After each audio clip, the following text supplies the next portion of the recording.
करता हूँ अच्छे होंगे। आज हम लोग ईवीएस का थर्ड लेक्चर लेकर आ रहे हैं। क्लास फोर्थ का ये सेकंड लेक्चर है और इससे पहले 2 लेक्चर अपलोड कर दिए गए हैं।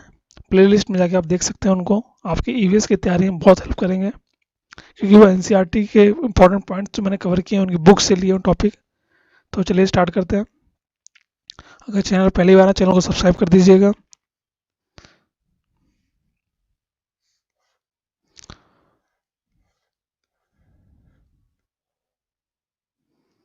आज जो इम्पोर्टेंट टॉपिक हैं वो कुछ एनिमल से रिगार्डिंग होंगे। तो देखिए पहला, animal whose ears you can see have hair on their body. This type of animal give birth to the young ones. यहाँ से क्या कह रहा है, जिनके कान होते हैं, जिन एनिमल्स के कान होते हैं, इनके शरीर में बाल होते हैं, तो ये लोग क्या करते हैं, जन्म देते हैं, बच्चे को जन्म देते हैं। तो आपको क्या याद रखना पॉइंट में कि जिन एनिमल्स के शरीर में बाल होते हैं और कान होते हैं वो लोग क्या करते हैं, give birth to young ones, वो लोग जन्म देते हैं यंग वंस को। ठीक, तो इस पॉइंट से यही है कि जिनके कान होते हैं और जिनके शरीर में बाल होते हैं वो यंग वंस को जन्म देते हैं। बर्ड्स के रिगार्डिंग कुछ और पॉइंट थे, अगर इससे पहले जो वीडियो था उसमें भी बर्ड्स से रिगार्डिंग कुछ पॉइंट कवर किए थे, आज भी हैं।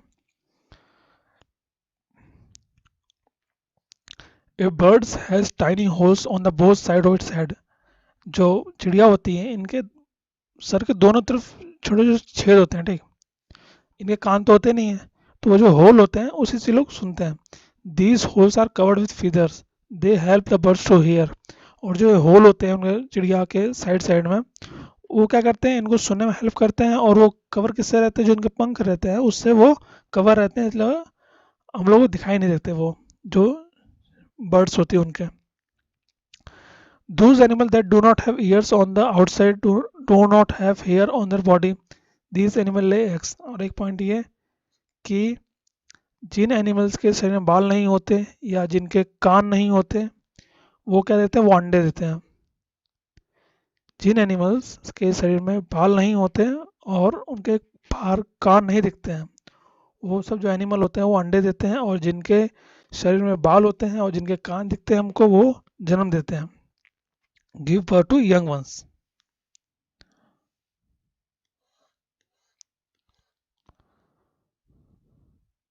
देखिए जैसे आपको दिख रहा है टाइनी वॉल्स, जो आपको ये पिक्चर में दिख रहा है यही है। इनके कान तो होते नहीं है। ये देखिए जैसे मगरमच्छ, क्रोकोडाइल जिसे हम लोग कह रहे हैं, इसके भी यहाँ पे होल होता है। जैसे ये होल आपको दिख रहा है, ऐसे ही इनके होल होता है। इसी से ये लोग सुनते हैं।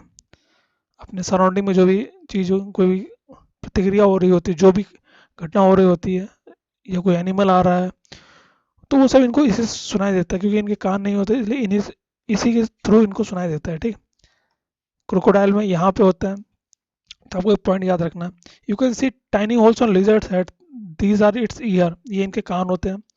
एक crocodile also has ears like this but we cannot see them. और क्रोकोडाइल के भी ऐसे ईयर होते हैं बट वो हमको दिखाई नहीं देते। तो आपको एक पॉइंट याद रखने हैं कि किनके ईयर होते हैं, किनके नहीं होते हैं। ठीक, तो यही इंपॉर्टेंट टॉपिक है सीटेट के लिए। आपको हेल्प करेगा कि आपके पॉइंट सारे कवर हो जाएंगे। अगर आप फर्स्ट टाइम सीटेट दे रहे हैं और आपकी तैयारी नहीं है ईवीएस की रिगार्डिंग, तो आप इन पॉइंट्स तैयारी बिल्कुल बेसिक तरीके से कर सकते हैं और आपका तैयारी आराम से हो जाएगा। एनिमल विथ पैटर्न, अब एक ये पॉइंट बनता है, animal with pattern, the different patterns on the animals are due to their hair on the skin. अब जो एनिमल के शरीर में आपको पैटर्न दिखता है, ये पैटर्न होता है उनके शरीर में जो बाल होते हैं। उनके शरीर में जो बाल होते हैं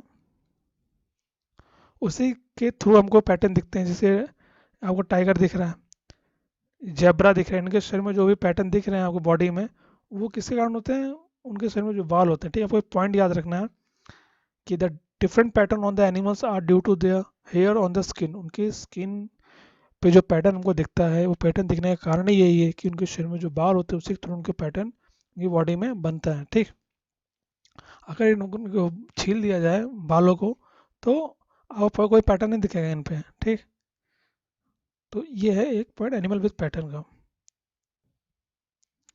अब ये क्वेश्चन बहुत बार पूछा गया है, बफेलो और ईगट, ईगट मतलब जिसे हम लोग बगुला कहते हैं, और भैंस, ये दोनों क्या सहजीवी के संबंध, दोनों सिम्बायोटिक रिलेशनशिप शो करते हैं।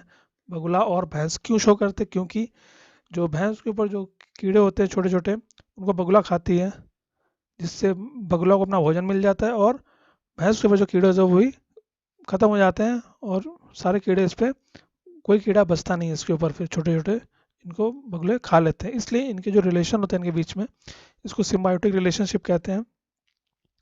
तो आपको यही याद रखना है कि बगुला और भैंस में क्या रिलेशनशिप है, सिम्बायोटिक रिलेशनशिप है। ठीक।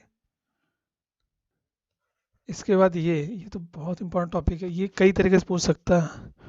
4 पॉइंट दे देगा, उनमें से एक गलत पूछ लेगा, या 4 में से कोई एक सही पूछ लेगा। ठीक। 4 नेगेटिव दे देगा, एक पॉजिटिव रहेगा, मतलब 3 नेगेटिव रहेंगे, एक पॉजिटिव रहेगा, वैसे क्वेश्चन हो सकते हैं। ये कई बार पूछा गया। ठीक। और ये क्वेश्चन आता है स्पीटेड में, हर बार आएगा कि आपको पॉइंट याद है, हाथियों के झुंड में केवल हाथिनियाँ और बच्चे ही रहते हैं। ध्यान रखना कि जो हाथी का जो झुंड होता है, इसमें ज़्यादातर फीमेल्स और बेबी एलिफेंट ही रहते हैं। झुंड की सबसे बुजुर्ग जो हथनी ही पूरे झुंड की नेता होती है, और जो सबसे ओल्डेस्ट फीमेल एलिफेंट होती है वही उस ग्रुप की लीडर होती है। एक झुंड में 10 से 12 हथनियाँ और बच्चे होते हैं, और एक झुंड में क्या होता है कि 10 से 12 हथनियाँ मतलब फीमेल एलिफेंट और बच्चे होते हैं।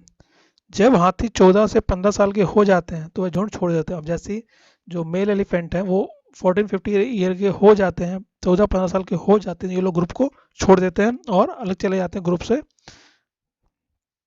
तो ये आपको पॉइंट याद रखने, क्योंकि क्वेश्चन यहाँ से पूछेगा, जरूर पूछता है, क्योंकि अब ये 4 पॉइंट है, 4 पॉइंट से कई प्रकार के क्वेश्चन हो सकते हैं। 4 पॉइंट पूछ लेगा, 3 सही 1 गलत, 3 गलत 1 सही, 4 डिफरेंट पॉइंट में से कोई एक पॉइंट पूछ लेगा कि एक ग्रुप में कितने लोग रहते हैं,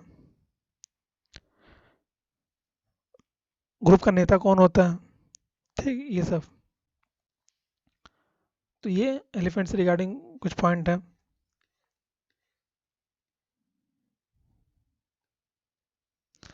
और कुछ पॉइंट और भी हैं, देखिए टोटल 8 पॉइंट है, आपको 8 पॉइंट याद होने चाहिए, क्योंकि यहाँ से एक क्वेश्चन आएगा ही आएगा। ध्यान रखना,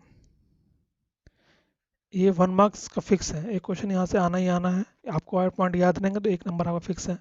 एक बड़ा हाथी एक दिन में 100 किलोग्राम से ज़्यादा पत्ते और झाड़ियाँ खा लेता है, और क्या कह रहे हैं, एक आदमी एक दिन में कितने पत्ते खा लेते हैं? लगभग 100 किलोग्राम से ज़्यादा पत्ते खा लेता है। तो ये यहाँ से क्वेश्चन कई बार पूछा गया है।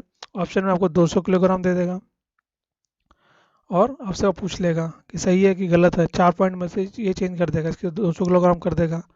या एक दिन में केवल 2 से 4 घंटे सोते हैं हाथी, इसकी जगह 4 से 6 घंटा कर देगा। घुमाने के लिए कुछ भी कर सकता है। तो आपको याद होना चाहिए, एक दिन में हाथी 100 किलोग्राम पत्ते खाता है, 2 से 4 घंटे सोता है। हाथी को पानी और कीचड़ में से खेलना बहुत पसंद है, इससे उसका शरीर को ठंडक मिलती है। तो ये भी कई बार पूछा गया है कि उनको पानी और कीचड़ से खेलना क्यों पसंद है, क्योंकि उससे उनके शरीर को ठंडक मिलती है। उनके कान पंख की तरह काम करते हैं। ये पॉइंट सब सही पॉइंट है, मतलब कि ऐसा पॉइंट वहाँ पूछता है और आप कंफ्यूज हो जाएंगे अगर आपको नहीं पता होगा कि उनके जो पंख, जो उनके कान होते हैं उनके पंख की तरह काम करते हैं। उनको कीचड़ में खेलना पसंद है क्योंकि उससे उनके शरीर को ठंडक मिलती है। वो 2 से 4 घंटे सोते हैं, और एक जो बड़ा हाथी होता है एक दिन में लगभग 100 किलोग्राम से ज़्यादा पत्ते और झाड़ियाँ खा सकता है। वही इंग्लिश में लिखा है, जिसमें समझ में पड़ सकता है। तो बस इस वीडियो में आज इतना ही। कुछ ये बहुत इंपॉर्टेंट थे, क्योंकि इसमें लगभग, मैं बताऊँ, छोटा सा वीडियो है, बट इसमें से आपके 2 मार्क्स फिक्स हैं। ठीक। कहने का मतलब है कि 2 मार्क्स आपके इसमें फिक्स हैं। और इसके लिए आपको जितने मैंने पॉइंट बताए, इसमें एनिमल वाला, बफेलो वाला, एलिफेंट वाला, स्टार्टिंग में पैटर्न वाला, या वो जो बर्ड्स के ईयर वाला, इनमें से क्वेश्चन फिक्स है। देखिए 1 से 2, 2 से 3 क्वेश्चन बन सकते हैं, 2 नंबर यहाँ से आराम से आ जाएंगे। बस छोटा सा वीडियो था। वीडियो अच्छा लगा लाइक कर दीजिएगा, और अपने फ्रेंड्स को भी शेयर करिए वीडियो। बस वीडियो यहीं पे एंड करता हूँ। Thank you.